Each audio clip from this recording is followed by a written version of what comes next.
हाँ जी स्टूडेंट्स, अब हम स्टार्ट करते हैं इक्विलिब्रियम, राइट। थर्मोडायनेमिक्स के बाद नेक्स्ट चैप्टर है ये, बहुत इंपॉर्टेंट चैप्टर है। इसके दो पार्ट्स हैं, ठीक है। पहला पार्ट है केमिकल इक्विलिब्रियम,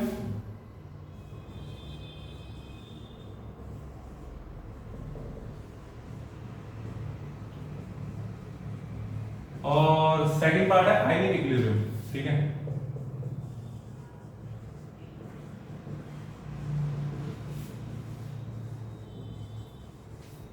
तो बच्चे, केमिकल इक्विलिब्रियम में क्या पढ़ना है हमने?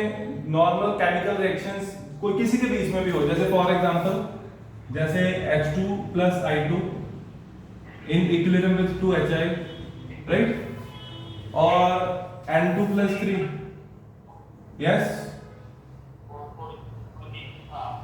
यस,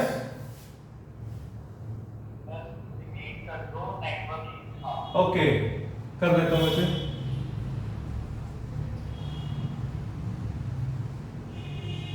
हाँ जी बच्चे, मैंने भी यही बोला कि जो क्या इक्विलिब्रियम है उसके दो पार्ट्स हैं, केमिकल इक्विलिब्रियम, आयनिक इक्विलिब्रियम। पहले हम करेंगे केमिकल इक्विलिब्रियम। केमिकल इक्विलिब्रियम में जो है वो नॉर्मल केमिकल रिएक्शंस है, जो भी आपको पता है केमिकल रिएक्शन क्या होती है, जिसमें पूरे का पूरा एक तरह फेस ही चेंज हो जाता है ना। एक नया प्रोडक्ट बनता है जिसकी एक अलग प्रॉपर्टीज होती हैं, उसको बोलते हैं केमिकल रिएक्शन, राइट। और जो आयनिक इक्विलिब्रियम है बच्चे, उसमें इन्वॉल्व होंगे आयंस, ठीक है। आयंस मतलब फॉर एग्जांपल जैसे कि आयनिक रिएक्शन होगी, फॉर एग्जांपल जैसे वाटर है, वाटर टूटा, एसिड टूटा, एसिटिक एसिड, ठीक है। तो कुछ ऐसी रिएक्शन होगी, आई होप आपको ये दिख रहा होगा साइड पे, ठीक है। ये केमिकल इक्विलिब्रियम और ये आयनिक इक्विलिब्रियम, ये इस चैप्टर का सेकंड पार्ट है। पहले हम केमिकल करेंगे, राइट। चलो मैं इसको रब कर रहा हूं। Write down first chemical equilibrium.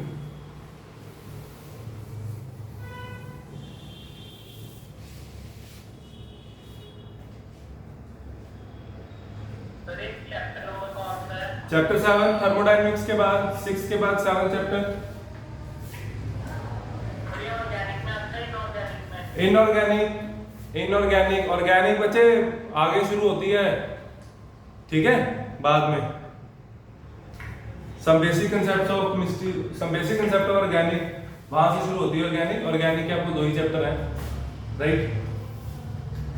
चलो write down part 1 physical and chemical equilibrium. मैं लिख देता हूं फिजिकल एंड केमिकल इक्विलिब्रियम,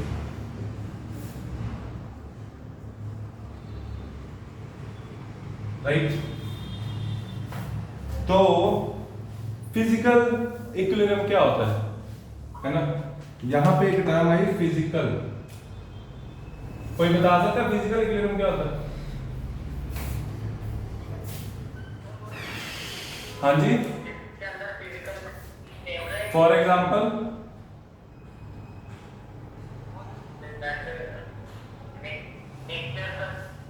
मेरी बात सुनो, फिजिकल का मतलब होता है जैसे वाटर है, मान लो वाटर है सॉलिड स्टेट में, ठीक है। ये लिखना नहीं है, अभी नहीं लिखना। मान लो इसको हमने ले गए लिक्विड स्टेट में, ठीक है। तो इसका फेस चेंज हुआ लेकिन उसकी प्रॉपर्टी सेम है, it's still H2O, it's still H2O। ये होती है फिजिकल चेंज, ठीक है। तो सबसे पहले हम इक्विलिब्रियम की डेफिनेशन लिखेंगे। इक्विलिब्रियम क्या होता है? देखो मैं इसी एग्जांपल में आपको इक्विलिब्रियम समझाता हूं। मान लो लिक्विड है, गैस है, ठीक है, और मान लो हमारे पास एक बीकर है,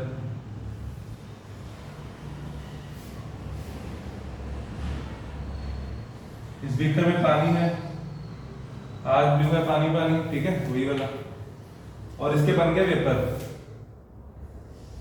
इसको हमने ऊपर से ढका हुआ है लाइक दिस, राइट। इसको ढका हुआ है तो इसको जब हम हीट करेंगे तो यहां बनेंगे वेपर्स, बनेंगे बच्चे, यस बोलो।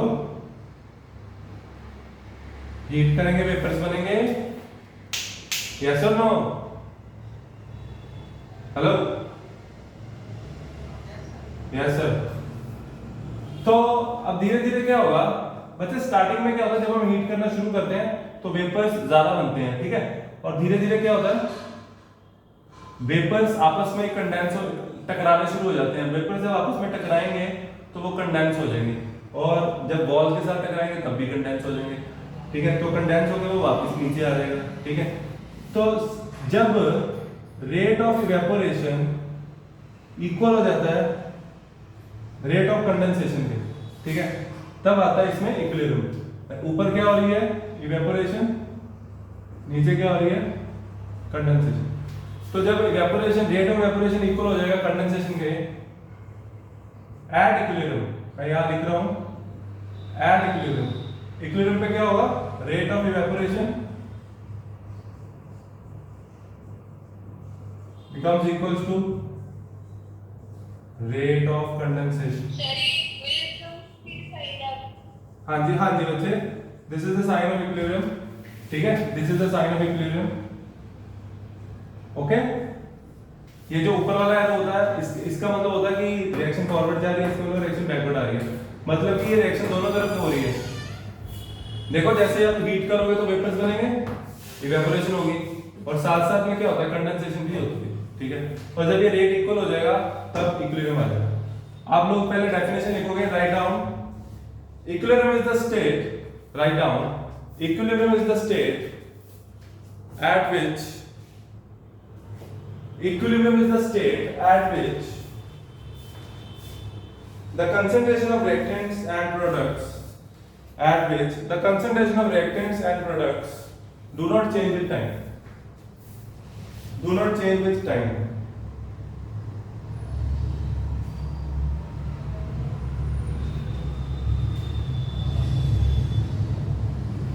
सर रिपीट करना। Equilibrium is the state at which the concentration of reactants and products do not change with time।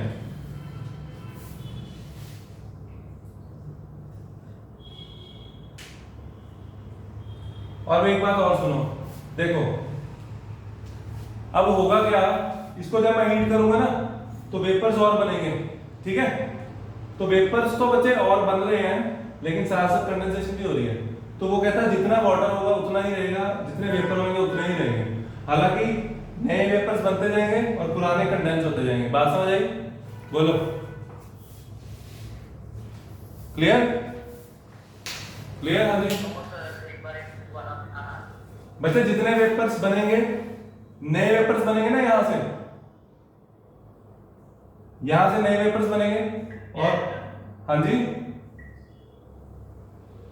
बोलो हाँ वेरी गुड। और साथ में बच्चे वेपर्स जो बन रहे हैं वो आपस में टकराएंगे तो कंडेंस होके वापस आ जाएंगे। आगे समझ? और इस तरह जो रेट होगा, हाँ जो रेट होगा वो इक्वल होगा, ये आप लिख सकते हो, ठीक है।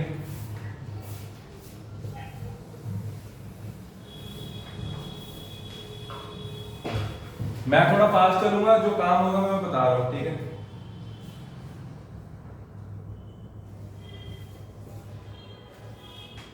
आप लोगों ने ये तो लिख ही लिया, लिखो एट इक्विलिब्रियम, एक बार और लिख लो, लिखो at equilibrium, write down at equilibrium rate of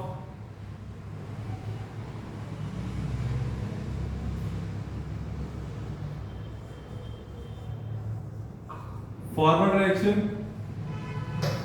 equals to rate of backward reaction.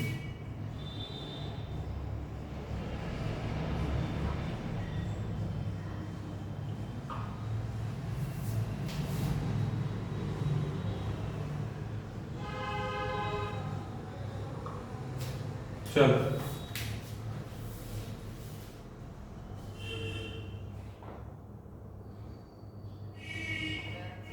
Yes लिख लिया?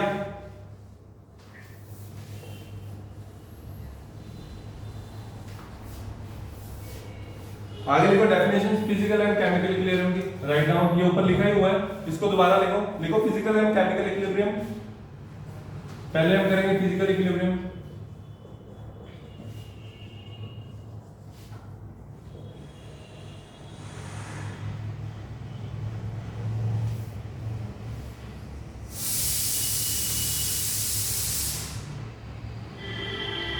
बच्चे फिजिकल इक्विलिब्रियम क्या होता है, जैसे मैंने आपको अभी बताया था, जैसे बॉर्डर था तो वो क्या था, फिजिकल इक्विलिब्रियम। ठीक है, लिखो, write down definition.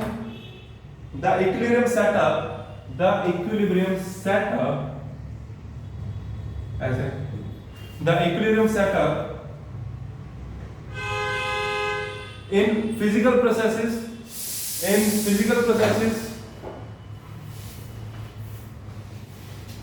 is called physical equilibrium. Is called physical equilibrium. Is called physical equilibrium. For example,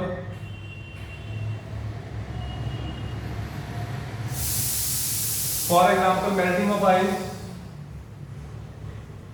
Write down. For example, melting of ice. Melting of ice to water. लिख लो पूरा ही। ठीक है, example लिख लो, melting of ice to water। और एक और लिख लो, डिसोल्यूशन ऑफ शुगर।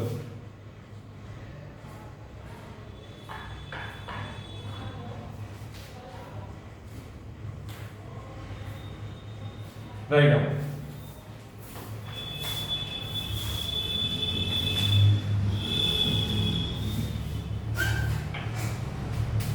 लिखिए sir. Okay, good. Now write down chemical equilibrium. लिखो, the equilibrium setup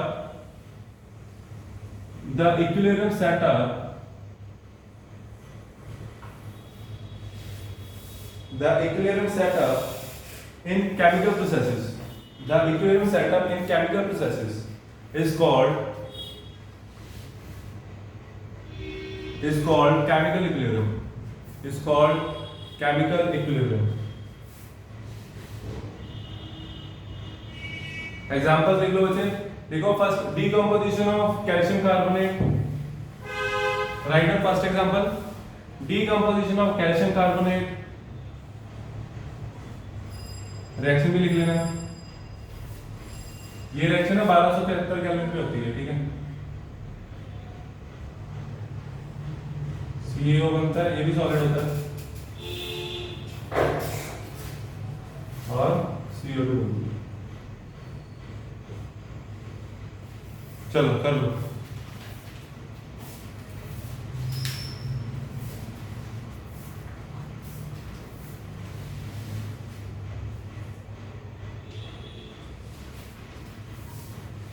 सर इसकी एक एग्जांपल है। बच्चे एक और लिख लो। लिखो, reaction of hydrogen and nitrogen to produce ammonia. Reaction of hydrogen and nitrogen to produce ammonia.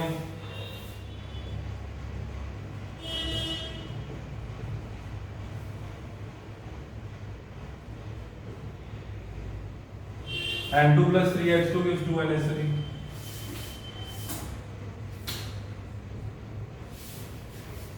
लिख लो।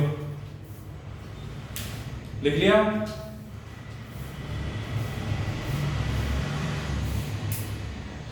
सर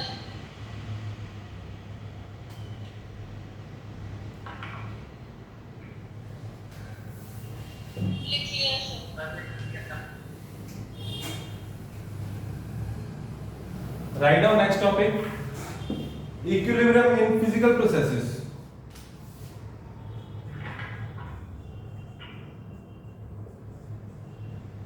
बच्चे मेरी बात सुनो ध्यान से। हमने अभी तक क्या किया? हमने देखा इक्विलिब्रियम होता क्या है। इक्विलिब्रियम होता है जब rate of forward reaction equal हो जाता है रेट ऑफ बैकवर्ड के, राइट। और इक्विलिब्रियम दो तरह का होता है, फिजिकल और केमिकल। फिजिकल में जैसे melting of water, melting of ice to water है, ठीक है। और केमिकल में क्या क्या बोला? Decomposition of calcium carbonate and combination of H2 and N2 to form ammonia, right. अब हम क्या करने जा रहे हैं?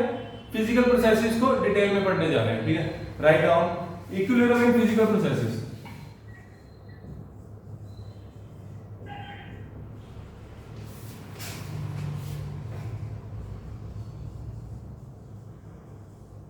Equilibrium in physical processes, write down, hurry up.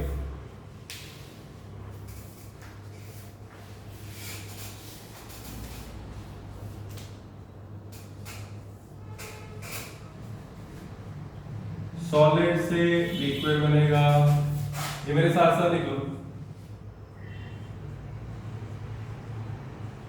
Liquid से गैस बनेगी, है ना, और solid to liquid, liquid to gas, solid to gas.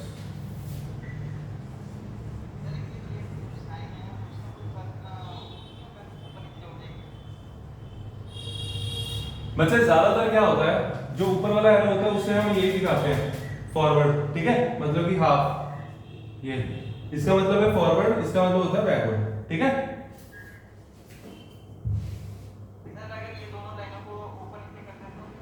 नहीं, कोई गलत नहीं कर सकता, लेकिन डेजिग्नेशन बुक में नहीं है, ठीक है वो भी सही, right.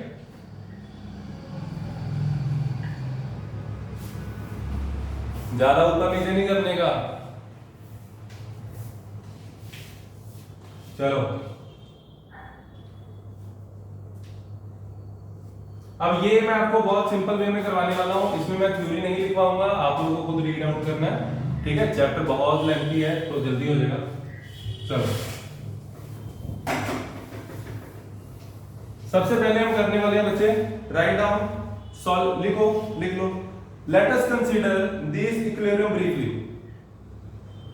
Late us consider this equilibrium briefly. पहला,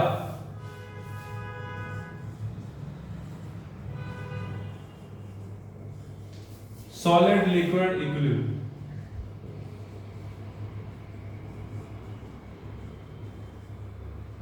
बताओगे आप लोग? वाटर,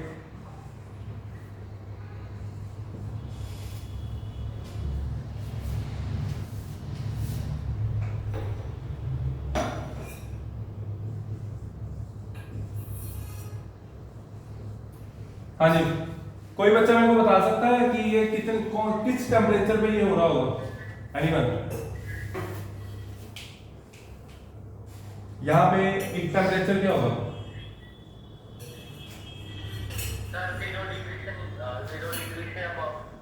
हाँ नहीं, एग्जैक्ट 0 होगा, क्योंकि इक्विलिब्रियम 0 पे होता है, ठीक है। टेम्परेचर होगा इतना और प्रेशर होगा 1 राइट डाउन करिए।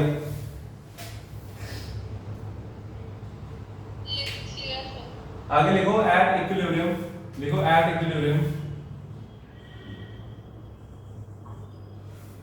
इक्विलिब्रियम पे क्या होगा? ये क्या हो रहा है? ऊपर क्या हो रहा है? मेल्ट हो रहा है। नीचे क्या हो रहा है? इसे क्या बोलते हैं? सॉलिडिफिकेशन, ठीक है। सॉलिडिफिकेशन लिखो, at equilibrium rate of melting is equal to rate of freezing, या फ्रीजिंग बोल लो या solidification. At equilibrium rate of melting is equal to rate of freezing.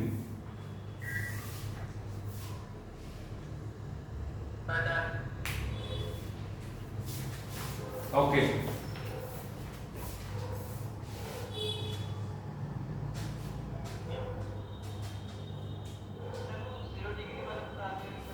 बच्चे, वाटर का जो मेल्टिंग पॉइंट होता है वो 0 होता है। वाटर का मेल्टिंग पॉइंट 0 होता है, इसलिए यहाँ पे 273 लिखा है, मतलब कि 273 केल्विन होता है, तो 273 पे ही होगा। अगर मैं 273 से ज्यादा कर दूंगा टेम्परेचर तो क्या होगा? कोई बोल सकता है?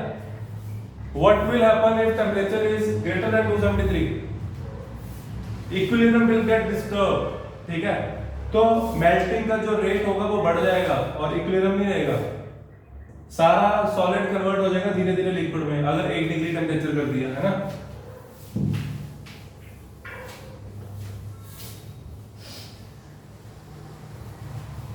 Now write down similarly second case, liquid vapor, liquid vapor,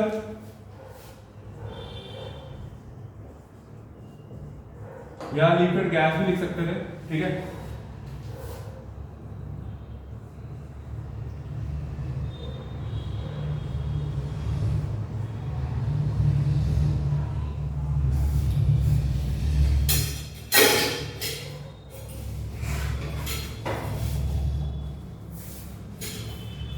ये लिक्विड से गैस बनी, ठीक है। तो ये किस टेम्परेचर पे होगा? मैं चाहूं तो इक्विलिब्रियम किसी भी टेम्परेचर पे लेके आ सकता हूं। अगर मैं इवेपोरेशन करवा रहा हूं, ये this can happen at any temperature, ठीक है। जरूरी नहीं है इसके लिए 100 डिग्री करना। मैं 100 पे तो सारे बॉयल कर जाएंगे, जरूरी नहीं है वो, ठीक है। तो इसको इक्विलिब्रियम पे मैं किसी भी टेम्परेचर पे लेके आ सकता हूं। देखो, हाँ जी बच्चे, सर यस, इसकी 100 डिग्री सेल्सियस पे क्यों नहीं होगी? 100 पे भी हो जाएगा, मतलब कि जरूरी नहीं है 100 पे, 0 to 100 कहीं भी कर सकते हो। फॉर एग्जाम्पल जैसे, हाँ देखो, जैसे ये कंटेनर था, मान लो यहाँ पे टेम्परेचर है 20 डिग्री सेल्सियस, ठीक है। और एक दूसरा कंटेनर है हमारे पास, या बीकर है, मान लो यहाँ पे टेम्परेचर है 40 डिग्री सेल्सियस, ठीक है।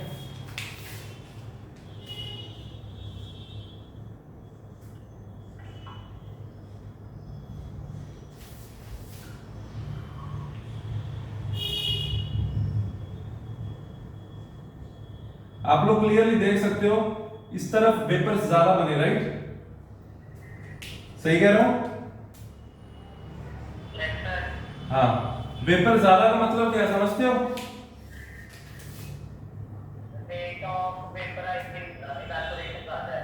नहीं, हाँ ये रेट ऑफ वेपर्स ज्यादा बने, बस ये कहो रेट। लेकिन इक्विलिब्रियम पे तो रेट इक्वल हो जाता है ना। इसका मतलब ये हुआ, अगर 0 to 100 में कहीं भी टेम्परेचर कर दूं तो वेपर्स तो बनेंगे, वेपर्स बनेंगे और इक्विलिब्रियम भी सेट हो जाएगा। या लेकिन ये जरूर होगा, यहाँ पे वेपर्स कम होंगे, rate of evaporation becomes equal to rate of condensation.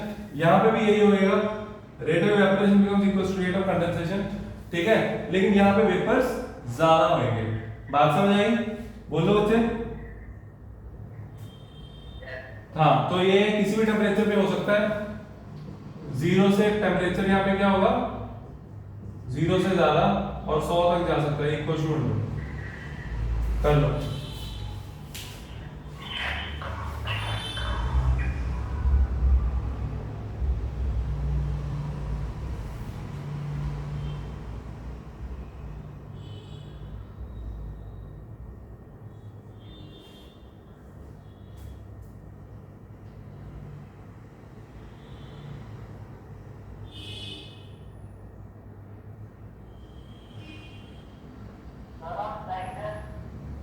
वैसे बचे 1 बार हो 1 एटमॉस्फेयर, प्रेशर 1 एटमॉस्फेयर। जरूरी नहीं है 1 एटमॉस्फेयर रखना, किसी भी प्रेशर में इक्विलिब्रियम मेंटेन कर सकते हो, ठीक है। एक चीज और, अगर आपने इसको बॉयल करना है, सब ध्यान से सुनना, ध्यान दो इधर। अगर आपने इसको बॉयल करना है तो इसको भी फिक्स करना पड़ेगा, इसको भी फिक्स करना पड़ेगा। टेम्परेचर आपको लेके आना पड़ेगा 100 में, ठीक है। तब जो इक्विलिब्रियम आएगा वो आएगा लिक्विड और उसके बॉइलिंग पॉइंट पे इक्विलिब्रियम आएगा, ठीक है। चलो कर लो इसको।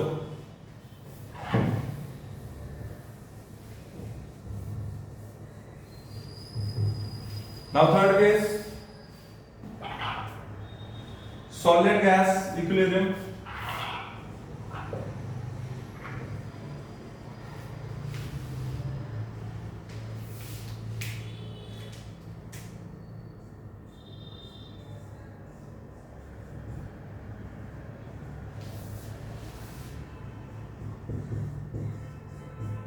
Solid gas equilibrium, write down.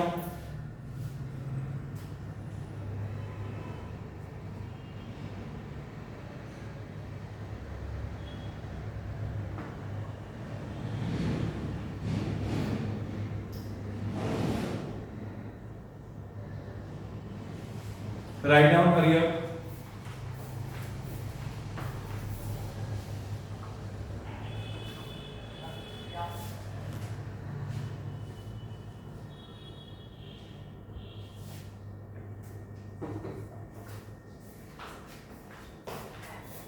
ये बच्चे आपको पता है, जो आयोडीन होता है सबलाइम होता है। क्या होता है? सबलाइम होता है, सॉलिड से सीधा वेपर स्टेट में चला जाता है, राइट। इसकी आप एक और एग्जांपल लिख सकते हो, कैम्फर।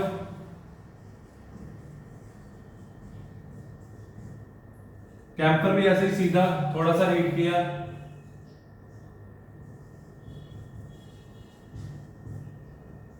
वेपर बन जाएंगे। ठीक है, चलो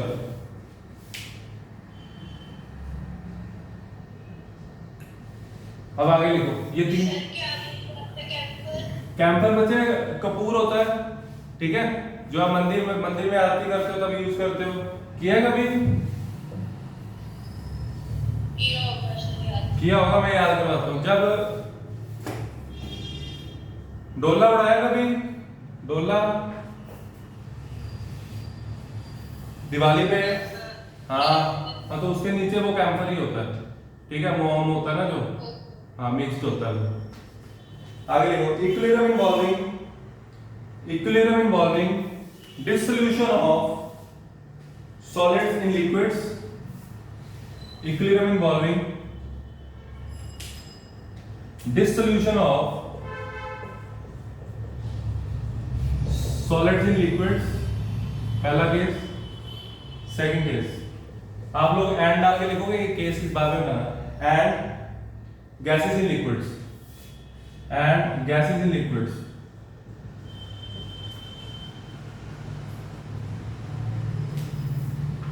चलो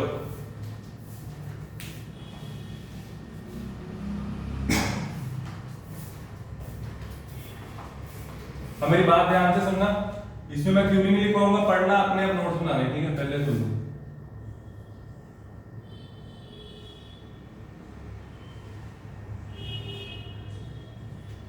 मान लो मेरे पास दो शुगर है, नॉर्मल जो शुगर होती है और ब्राउन शुगर,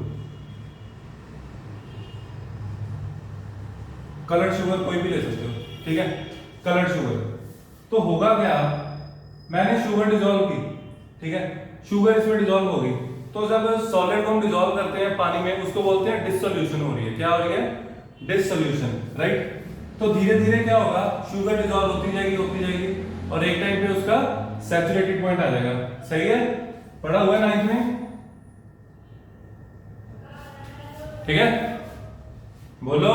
यस सर। हाँ, तो अब बच्चे जब इक्विलिब्रियम आने के बाद आप क्या करोगे, आप उसमें ब्राउन शुगर ऐड करोगे, राइट। तो होगा क्या, ब्राउन शुगर डिसॉल्व हो जाएगी और इसके क्रिस्टल बनने शुरू हो जाएंगे। We will get crystals over here, ठीक है, ये व्हाइट शुगर होगी, व्हाइट शुगर के क्रिस्टल बनेंगे, ब्राउन डिसॉल्व होनी शुरू हो जाएगी। इसका मतलब यहां से ये पता लगता है कि ऐसा नहीं है कि जब इक्विलिब्रियम आ जाए तो जो चीज हम ऐड कर रहे हैं वो घुलेगी नहीं, घुलेगी, वो घुलेगी, जो घुली हुई है उसके क्रिस्टल बन जाएंगे। आया समझ? बोलो। Rate of dissolution becomes equals to rate of crystallisation, ठीक है। तो मैं यहां पे यार नहीं डालता, बाहर लिख देता हूं और क्लियर होएगा। इक्विलिब्रियम पे क्या होगा, यहां लिख देते हैं, rate of dissolution becomes equals to rate of crystallization।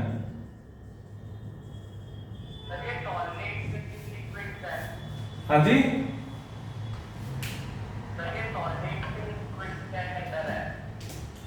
क्या सॉल्वेंट लिक्विड के अंदर है, मतलब क्या? ये टॉपिक, हाँ इसी के अंदर है, टॉपिक लिखवाया तो है। वो सॉलिड और गैस वाला केस खत्म हो गया, ये अलग इक्विलिब्रियम है, उसमें हम कर रहे थे जैसे विद इन द सेम था, है ना, जैसे H2O था, H2O को ही ट्रीट कर रहे थे ना, H2O लिक्विड से गैस में इक्विलिब्रियम आ गया। अब हम क्या कर रहे हैं, किसी चीज को डिसॉल्व कर रहे हैं। बात समझ आई? बोलो। ओके गुड, ये लिख लो। इसमें हम दोनों दो अलग अलग चीजें मिक्स कर रहे हैं, राइट।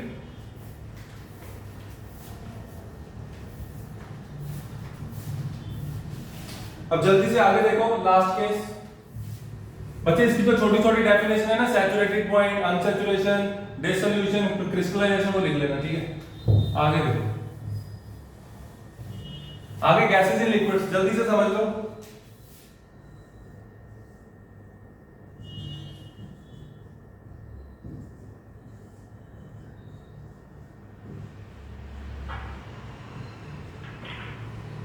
जल्दी से मेरे को बताओ, जो इधर सुनो, जो सॉफ्ट ड्रिंक्स होती हैं, सॉफ्ट ड्रिंक्स के ऊपर थोड़ी सी जगह खाली होती है, क्यों होती है? हरी अप, जल्दी से बोलो।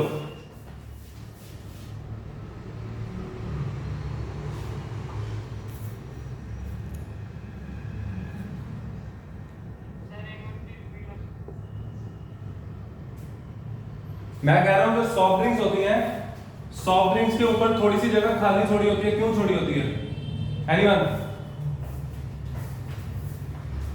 तो उसमें गैस पार्टिकल्स होते हैं। क्यों होते हैं? वहां पे हमें गैस की क्या जरूरत है? कंपनी वाले पैसे बचाते हैं, वहां पे देते नहीं पूरी बोतल, क्या चक्कर है? वो गैस इसलिए होती है, ध्यान से सुनो, जितना ज्यादा प्रेशर उस एरिया में होगा,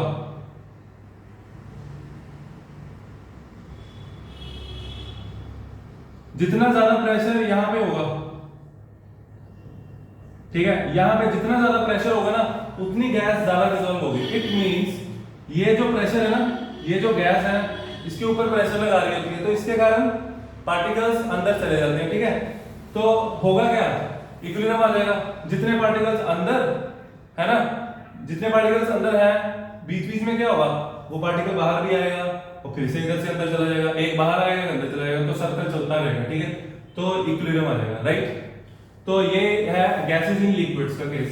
इसको बोलते हैं, यहां पे हम एक टर्म पढ़ने वाले हो, हेनरी लॉ। मैं लिखवाऊंगा नहीं, मैं समझा रहा हूं, आप लोगों को खुद लिखना है, मैं बार बार बोल रहा हूं अगर सिलेबस करना है, ठीक है।